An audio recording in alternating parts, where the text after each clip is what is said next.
Good morning. It's great to see y'all this wonderful morning, this week after we celebrated that grand event we call Easter. Last week we talked about two lives in particular and how they were transformed, how they were changed because they had a close encounter with the living Christ on the road to Emmaus. And I thought it might serve us well to spend a few more weeks talking about what happens to a life when it has a close encounter with the God of gods and the King of kings and the Lord of lords. And so we're going to take a look at a few characters throughout history that have encountered God and how that impacted their life. But before I start that today, I actually want to start with a question.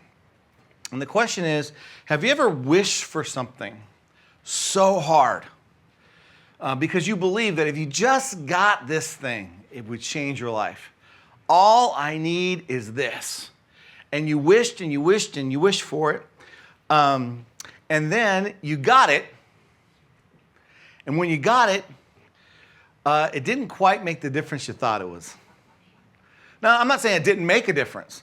I'm just saying it just wasn't quite, that wish wasn't quite the end-all that you thought it was going to be. Maybe it was, if I could only get into a certain school, or I can only get, these grades. Maybe it was a particular job. You know what? If only I could get this job, my dream job, then life from then on would just be primo. Or maybe it's, if I only made X amount of dollars. And you know how that X changes. But let's just say, whatever, if I could only make this amount, if I could only have benefits, man, if I had benefits, my family, that would be it. Maybe it was, if so-and-so would only notice me. If I only had a spouse, if I only got to experience love. Once we get married, we'll live happily ever after. Or maybe it was if I only lost 20 pounds. If I only was able not to drink or to use or to whatever. If only. Or maybe even if I could only experience God. If I could only find faith, if I could only find a church that was a really good church that taught the Bible, then I would have arrived. I don't know what it is, but one of the reasons we all giggle is because we all got something. And if you're anything like me, there's multiple somethings throughout your life because, the whole grass is greener kind of an idea. The whole, if I only had. And then as soon as I have it, it's good. It's great, but it's amazing how I'm like, well, that didn't quite do it because there's this other thing now. And so today, I want to look at the story of Joseph. And Joseph has an encounter with God. But it's easy to kind of glance over this, but the truth is Joseph's encounter with God does not add up to what we would think it would. It sure probably didn't meet the expectation that he thought it would. Now, let me give you a little background on Joseph, just a little bit. God creates the heavens and the earth. Don't worry, it's not going to be too detailed. He creates man and woman in his image, and they are in relationship. And in that relationship, it becomes broken. And all of a sudden, shame and doubt and deceiving and all this kind of enters in to our relationship with God and our relationship with each other. And so you kind of see this downward spiral. And in the midst of this, God comes to a man named Abram, who he seems to have some sort of relationship with. And Abraham is faithful to him. And God promises him, just like he did in the garden when that relationship was initially broken, he says, I'm going to send somebody to set things right, a savior, if you would, or in our days, modern day terms, a hero. And he tells Abraham, who was Abram at the time, this hero is going to come from your family. Abraham has no children at this point. And so it would be a miracle for him to have a family, especially as he gets older. But God says that this is going to happen from your family. And so from then on, the history of the scriptures follows this family, not because they're better than anyone else, but because we're waiting for the hero, and you can only write so much in the book. And so we follow what would become the Israelites, the Jewish people. And Abraham has a son named Isaac. Isaac has a son named Jacob. And then Jacob has 12 sons. And the second to the youngest is Joseph.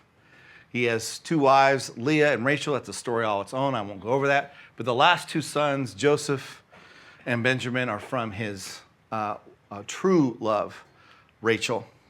And so here Joseph is, even though he's the second to the youngest, which in that patriarchal society would usually put him at the very bottom of the totem pole, he is daddy's favorite because he's the oldest of the wife that he loves the most.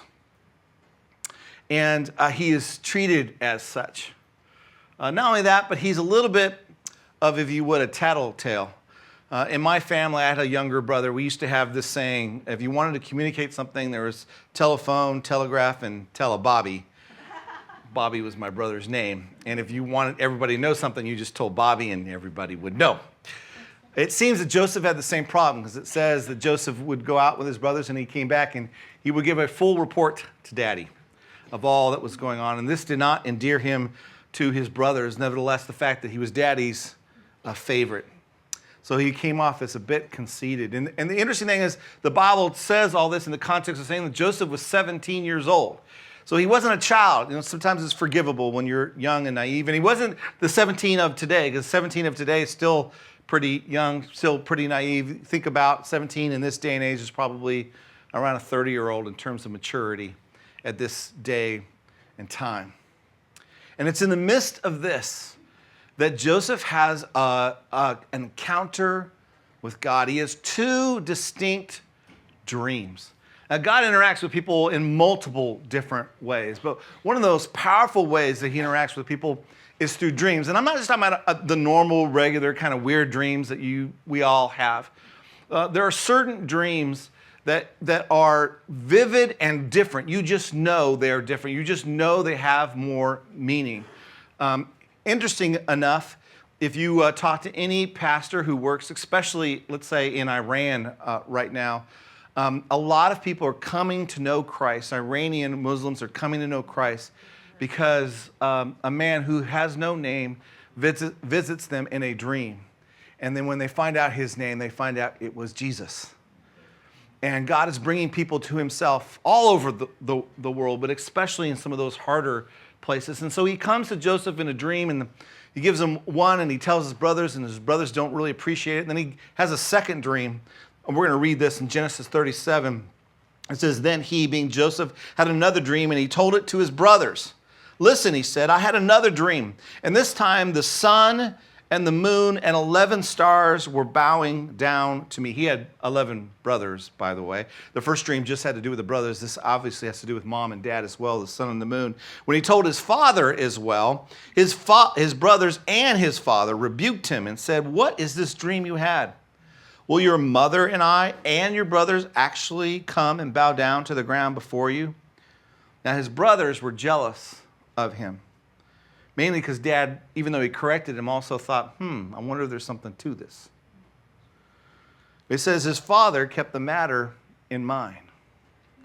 Now, in the midst of this family conflict, you got it from Joseph's perspective, this has had to have been an incredible experience. Because first of all, Dad's well off. I can't tell you the whole story, but God has extremely blessed Jacob, especially now in his older years. 12 sons was an amazing thing. He had lots of money, and Joseph was his favorite.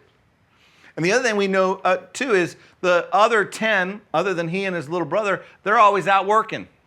Now, you might think he was only 17, so because, of course, he wasn't working, but it doesn't work that way. You were an adult at 13, so he should have been out working with his brothers, but he wasn't. So he kind of had it made. And now the God of gods, the King of kings, the God of their family shows up to him and says, I'm going to bless you. Not only am I going to bless you, but it's going to be so big that not only your siblings, but even your parents will be subject to it.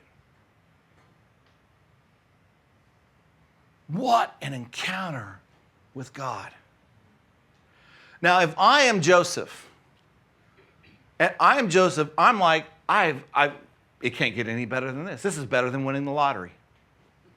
My life has changed forever. It's only uphill or downhill, it's only downhill from here. But that is not at all what happens. Because between this time when he's 17 and the time when he's 30, Joseph's story is tragic. Any one aspect of Joseph's story they'd make a movie out of, let alone what happens to him. And so I want to take a quick look at what I'm calling Joseph's in-between challenges. In between his encounter with the living God, in between this great promise, I'm going to bless you, in between this God saying, you are mine and you are favored, in between that and actually realizing it. What happens in Joseph's life? Now, his brothers go out to work, and one day his dad, as he often has, decides, you know what, I'm going to send Joseph out to just kind of check on him. So he says, go see what your brothers are up to. And so he does. And it actually says he goes to the place that they're supposed to be, and they're not there. And the guy says, oh, they actually went to such and such place. Now, it doesn't say explicitly, but there's kind of a hint of, oh, they're once again not doing what they're supposed to be doing. And so Joseph goes to the new place they are, and it says that they see him far off, and they begin to plot. They begin to plot to kill him. This is how angry they are. Because of Daddy loves him first. Because as he's walking along, they're like, oh, we know what's going to happen. We're not supposed to be where we are. We're here instead. Joseph's going to come, be all nice, and then he's going to go back and tell Daddy, enough is enough. And his brothers are so deep-seated, his family. And you got to remember, he was born in his mother's and father's old age, so his other 10 brothers here are somewhere between the ages of their mid-20s to their early 40s. We're not talking about kids here. We're talking about grown men. That it's such a deep-seated hatred of their brother, they decide they're going to kill him. Genesis 37 and verse 20 says, come now, they're talking amongst themselves, let's kill him and throw him into one of these cisterns, like an empty well, and say that a ferocious animal devoured him. Then we'll see what comes of his dreams. That's the challenge. But even in the midst of this, there is blessing, though Joseph may not have seen it that way. When Reuben, one of his brothers, heard this, he tried to rescue him from their hands. He said, let's not take his life. Let's do something else. Let's come up with a plan B. And his plan is to try to return him to his father. So even in the midst of this challenge, there is a blessing. His life is spared. Now, at that moment in time, it probably didn't, I don't know if Joseph saw that as a blessing. I can only imagine the kind of rejection. I mean, it's one thing for my kids fight. And sometimes they go through periods of time when they really dislike each other. But plot to kill one another, it hasn't gotten that bad that I know of. And so as Joseph sits at the bottom of this cistern, talk about rejection. Talk about damage. All 4 of our kids, most of you know this already, but all 4 of our kids are adopted. And though we're not perfect parents, and I don't even say we're great parents, but we're pretty good parents for grading on a curve. And though our kids have grown up in a relatively loving and stable and healthy environment, it affects them deeply that their biological parents rejected them. Now, in some cases, it wasn't like, I don't want you, but in some cases, it was they chose drug and alcohol over them. That's how it feels to them. Whether that's true or not, that's how it feels to them. And let me tell you, even though they have never even talked to their parents in some cases, or rarely talked to their parents in other cases, it is deeply seated hurt to be rejected by your family. And those of you who have been there, I don't need to say anymore. And those of you who haven't, I can't explain it to you, other than it is the ultimate rejection that haunts us for life, or at least it can. And here's Joseph. And in the midst of this, God's best blessing might not seem like a blessing at all. His life is spared. And along comes these foreigners, and his brothers decide, you know what? Maybe Reuben was right. Reuben's not around. They said, rather than killing him and then having his blood on our hands, and that, we might feel bad about that, let's sell him into slavery. Because then we can make a profit as well. And so as some Ishmaelites, some foreigners come along, they sell Joseph into slavery. Can you imagine as Joseph begs and pleads, and I don't know which brother was able to speak the language, but one of them was, and Joseph is protesting, but he doesn't, whatever story they told the Ishmaelites worked, and they sold him. And he's dragged off. He's always lived in the land of Canaan, and his father, and in a particular environment, he's dragged off to a foreign country, Egypt, as a slave. Talk about a challenge. But even in the midst of this, there's blessing. Chapter 39, starting in verse 1 and 2. Now Joseph had been taken down to Egypt. Potiphar, an Egyptian who was one of Pharaoh's officials. So he ends up, it's not a great situation, but it's better than it could be. The official was the captain of the guard. He bought him from the Ishmaelites who had taken him there. And it says this, the Lord was with Joseph, and Joseph prospered. And he lived in the house of the Egyptian master. It would go on to say that God blessed Potiphar because of Joseph. And that in effect, Potiphar would gave Joseph the head over his entire house. He ran the entire house. Now he was a slave. So it's easy to say, wow, that's a blessing. And to a certain degree it is. But you got to remember, Joseph was a privileged child already of a very wealthy man. And he didn't have to do a whole lot of work. I'm sure he did some, but not as much as, and it was free will, and he was his daddy's favorite. And he went from that to now being of having to work. It was not a choice. He was a slave. And yet, in the midst of this, God blesses Joseph. Then comes his next challenge. Potiphar's wife, this 17-year-old, develops into his 20s into a pretty good-looking young man. Strapping, smart, good-looking young man. And being the bored wife of privilege that she is, she turns her attention to him and begins to make advances. And he faithfully says no, not just because of his master, who has blessed him with so much, but he says specifically, because of my God. I must stay faithful to my God. That would not be the wishes of my God. And so, as he avoids her, tries not to be in the same room as his master is off one time, he finds himself accidentally in the same room with her. And he does the right thing. He runs. But as he runs, he leaves his cloak behind, and she grabs the cloak and screams. And then she tells a story about how he came in to take advantage of her. And when she screamed, he ran off and left his cloak. This is proof. And when her husband showed up, he gets mad and he sends Joseph to prison. He sends him to prison. And yet, in the midst of this, God was faithful. Genesis 39, verse 21, the Lord was with him. Can you imagine that? He was with him in prison. God showed him kindness and granted him favor in the eyes of the prison warden. So the warden put Joseph in charge of all those held in the prison, and he was made responsible for all that was done there. All Joseph did was be faithful in his work. And yet, because of one person who lied, he lost it all. For some of you, that might sound familiar. Maybe you've been faithful in work. You've been faithful in your business. You've been faithful in school. But someone, because of jealousy or some other reason, completely ruined your reputation, completely ruined your life, maybe.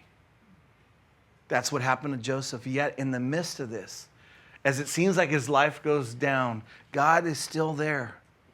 His hand can still be seen. And then something unusual happens. Two men are also put into prison with Joseph. They both work for Pharaoh. One, his job is to taste the wine, anything that Pharaoh drinks or eats, to make sure it's not poisonous. The other one is actually one of the cooks for Pharaoh. And they both do something wrong. It might have been very, very minor, but they both do something wrong, and they end up in prison, and they both have dreams, and it's one of those dreams that isn't a normal dream. They know it means something. As they're talking about it, Joseph says, hey, God knows the answer to that. Let me know the dream, and I'll tell you what it means. And he does. And for the cupbearer, it's good news. In 3 days, you'll be returned to Pharaoh, and the baker, 3 days, you'll be hanged. But so the cupbearer, he says, this is what's going to happen. He says, and when you go back to Pharaoh, he says, tell him my story.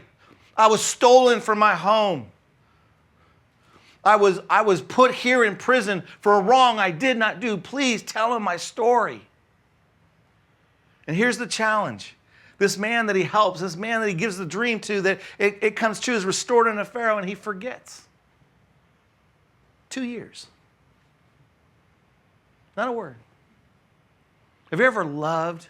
Have you ever done something for someone, helped them get to a certain position or be successful at something, and then it seems like all of a sudden you don't even exist anymore? Not only do they forget the good deed you did, they forget you. That's what happens to Joseph. And 2 years later, Pharaoh has a dream. And all of a sudden the cupbearer is like, oh, silly me.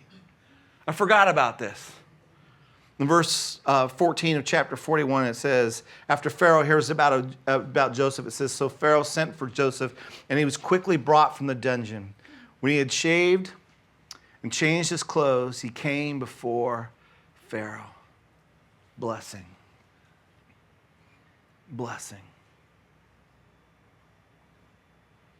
Now, before we get to Joseph's blessing, I just want to remind you, he was 17 when this started. He is 30 when he gets called into Pharaoh. 13 years. 13 years. 13 years to get to this point. Rejection from his family, sold into slavery, lied and cheated and thrown into prison, faithfully serves there and forgotten.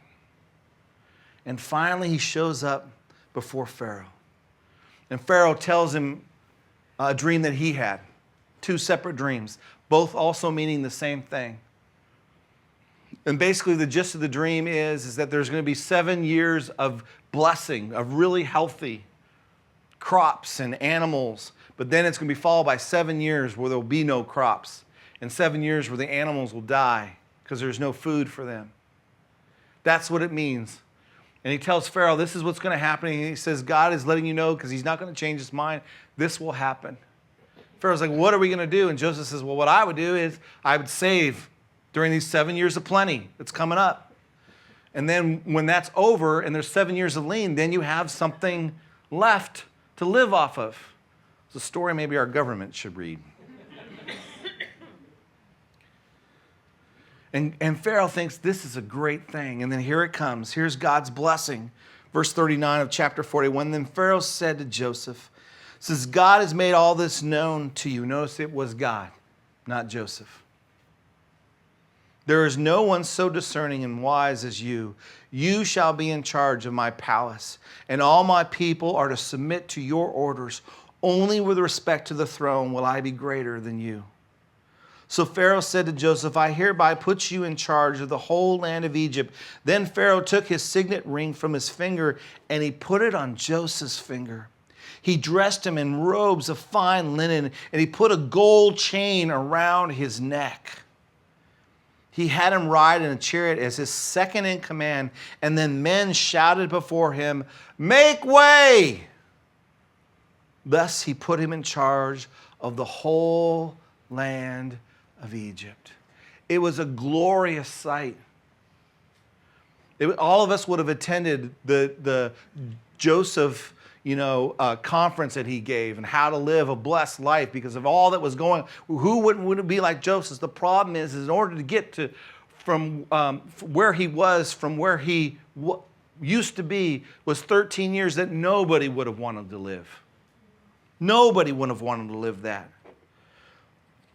But after 13 years, finally, he enjoys this blessing. And there's these 7 years as he's in charge and he's of blessing and he stores all this extra food and everything. It's mandated, and then the famine hits. In Egypt and that whole surrounding area, including his hometown miles and miles away in Canaan. 2 years into the famine, his family, Joseph's family, is hit so hard they decide that they're going to send a caravan to get food because they hear there is food in Egypt. They were able to save in plenty, and so they take money, and there's a long story. There's many, many chapters about it. I'll just cut it short. There's this game that goes back and forth. They do not recognize Joseph. And it's like he's kind of debating what to do, and in the end, he reveals himself to his brothers, and he gets his youngest brother down there, and then finally he gets his dad down there as well.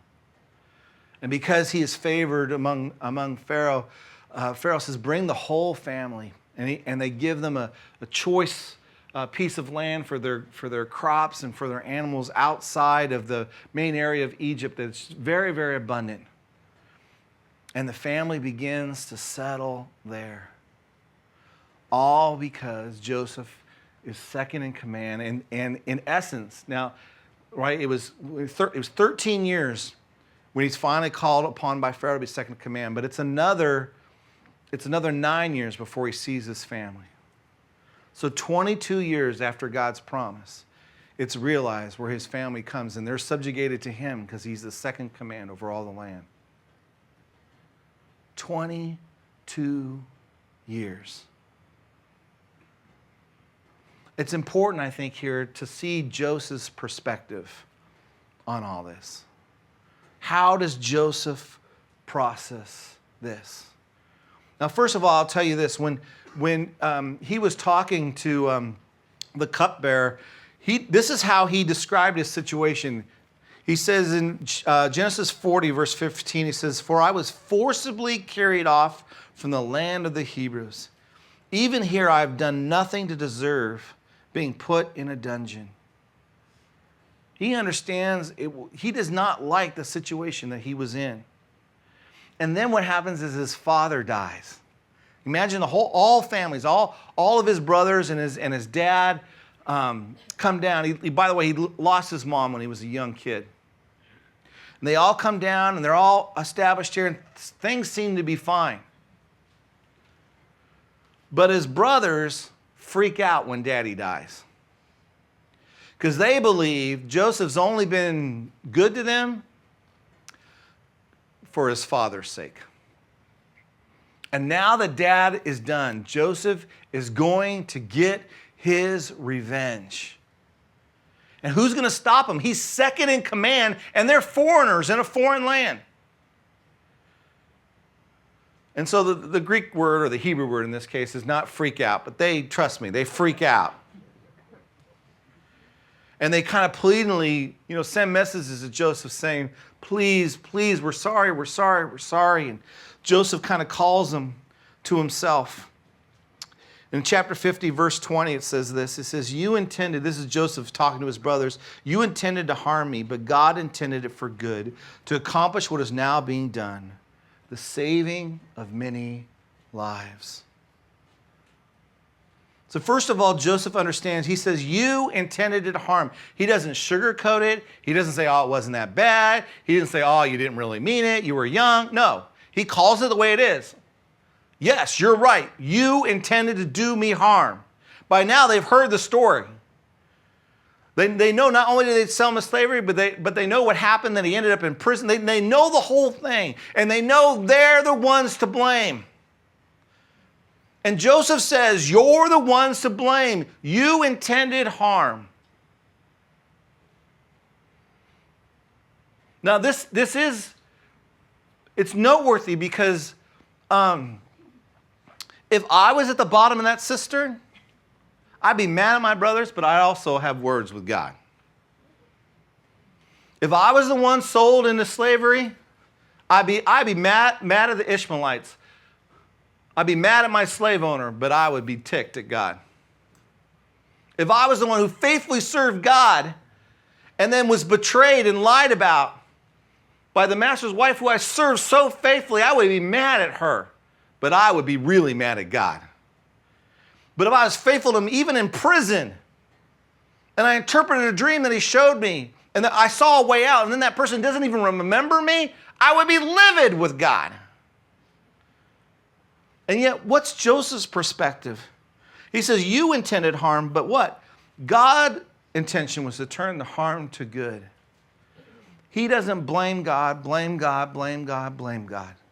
He's a better man than I. He understands that the harm came by human means. Not by God, by human means. God's part was turning each bad decision to good. The human part was the evil. The human part was what hurt. But God's part was the good. And he understood that the reason is that God intended to use Joseph's challenges, to use their bad, evil intent, not only for good, but to bless others. That's an interesting perspective. It wasn't just, you know what, I stayed faithful, and so I am blessed now because I was so good to God. He says, I understand that it isn't even really about me. It's the fact that God wanted to bless our family. God wanted to bless others, and I'm just the vessel that he used. I'm the pass-through to his blessing to others. Now, the only reason that story has a good ending is because Joseph is not like your pastor. Because in the bottom of the cistern, now he might have thought this, but it doesn't say one way or the other. But at the bottom of the cistern, he didn't shake his hand and say, forget it, God. If this is your version of them serving me, we're done. Talk to the hand. He didn't do that. And then when he went into Potiphar's house and he faithfully served God, and then he was betrayed, he could have easily said, you know what? All right, I'll let this one go. But come on, God. Look what I've done for you. You know, the little scorecard we keep. Maybe I'm the only one, okay? But the little scorecard I keep. I did this, I did this, I did this. I said no to this, God. Your word says say no, and I said no. How come I'm here in prison? How come that lying, cheating woman gets scot-free? What is up, God? If this is what it means to follow you, God, I'm out. Your ways just don't work, God. They don't work. Okay, I'll give you one more chance. Oh, I see. This must be a God thing. This guy who needs his dream interpreted has the ear of Pharaoh. This is it, God. All right. Whew. Glad I stayed faithful. Here's the meaning of the dream. God, he forgot about me. Not one word. Nothing. I'm not going to remember you if you can't remember me. But he doesn't. The only way this story ends well is because Joseph's perspective is that each of those is, whether it be his own choice or the choice of others, is a human decision that goes to harm's way. And all along the way, he sees God's fingerprints as turning something bad into something good. That's how we get to the end of the story. That's where the powerful encounter with God becomes powerful. And in essence, this is what we see in what we celebrated last week as well. That Jesus saw before him the only way to bless humanity, the only way to bless me, the only way to bless you, because we do come up short, was to suffer the most gruesome death, even though he was innocent. Why? So that you and I could be blessed. There's an old Yiddish folk story, Jewish story, of a well-to-do, probably a Silicon Valley type man who was studying, we call the Old Testament, but the Hebrew Scriptures. And he visited a wise rabbi to ask a question. He said, Rabbi, I think that I grasp the sense and the meaning of these writings, except there's one thing. He says, I can't understand how we can be expected to give God thanks for our troubles. Maybe he was reading Joseph at the time. Now, the rabbi knew instantly that there's no way that he was able to explain to this guy in mere words the answer to his question. So he said, if you want to understand this, you'll have to go visit Isaac the water carrier. Now, the gentleman was mystified, but the rabbi was wise, so okay. So he had to leave the part of town that he knew into the part of town he always avoided. It's the poor side of town. And he looked high and low until he came across the man known as Isaac the water carrier. Isaac was an old man who worked a lowly, back-breaking job of carrying water from his side of town to the good side of town and back for 50 years. And then the well-to-do gentleman, explained to Isaac why he was there, and that the wise rabbi had sent him to him to answer this question. And initially, Isaac was just quiet. You could tell he was pondering. And finally, kind of baffled, he spoke. He said, I know that the rabbi is the wisest of men, but I can't understand why he would send you to me with that question. He says, I can't answer it, to be honest with you. I have nothing but wonderful things have ever happened to me. I thank God every morning and night for all his many blessings on me and my family. You see, it's a matter of perspective. The hope of a life of following Jesus, of that encounter, close encounter with Jesus, is not an experience in a life of ease.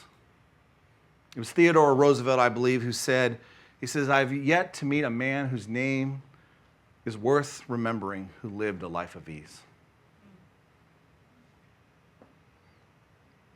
It's hope that is forged amidst the hardships of life. You see, when you encounter God, and I need to do this for full disclosure. If you came last week and it was Easter and you're like, man, I love this God deal. I want to have an encounter with Jesus. Here's full disclosure. Life with Jesus, an encounter with God, doesn't make life get easier. Doesn't also magically get easier. But it does result in hope. And therefore, life gets more enriching. So when you're at the bottom of the well, there's hope. When you're in the chains of slavery, there's hope.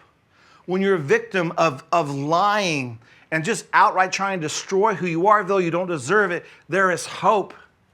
When you find yourselves in the prisons of life, there is hope. When there's brokenness of family and rejection, there is hope. Because God is good. Will you pray with me? God, I thank you. Hey, listen, I wish you'd just solve it all. Honestly, God. But I know when there are people who get everything they've ever wanted and it's all solved, they don't end up to be very happy people. And so maybe I thank you, dear God, that there's hope beyond that. And I pray, dear Lord, especially for those who feel alone in their own well, for those who feel slave, whether it be to debt or to a relationship, to their addictions, to those who feel rejected, lied about, abused. for those who feel forgotten. I thank you that there is hope. And I pray that you stir that hope in our hearts, in our minds, and our soul, that we may have the same perspective that Joseph did. Though maybe even myself intended it for evil, God can use it for good. I pray this in the name of Jesus, our hope. Amen.